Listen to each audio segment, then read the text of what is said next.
always tracking, always alerting. This is Next Weather.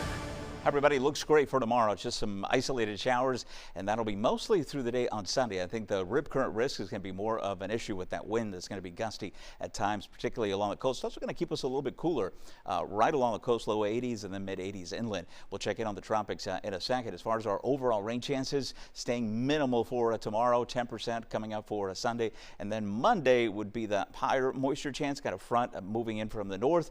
That'll get some moisture kind of pulling up along South Florida here, but otherwise not looking bad at all. 20% coverage. You total all that up and it's not going to be much. Some of us won't get anything at all even out of the next 7 days. That just tells you how dry things are, and it's typical for this time of year. Humidity going up a little bit. This will play with us throughout the season. Of course, sometimes we do take these big dives. If you ever see it in this kind of range, a cold front is coming. I don't see one in our future coming up here, at least over the next couple of weeks. Eventually we'll get something in here that'll bring out the sweater weather, but not quite yet. Tropical disturbance out in the eastern Atlantic, that is has the potential for developing over the next few days.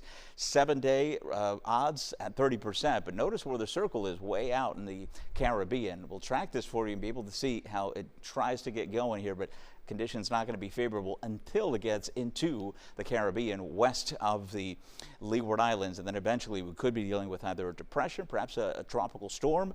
That would be the next name on the list, Melissa, as it continues in moving off towards the west. But notice the clock here. We're talking about like the first, the first Monday of the week of Halloween. So it's a ways away. Some of the models taking it a little bit further north. The European has been insistent on pushing it towards Central America. We'll keep you posted. Doesn't look like certainly a threat for us at this point here, but hurricane season runs through November 30th. We get plenty of activity in October and November as well. Rip current highs for tomorrow on the high side, and we do have a small craft advisory in the Florida Keys. The Atlantic waters are looking okay, a little bumpy at times. Small craft should probably exercise caution. Otherwise, I think we're looking good. As far as the temperatures, not a bad looking forecast. No big dips, as I mentioned. The temperatures staying pretty steady with mid and upper 80s.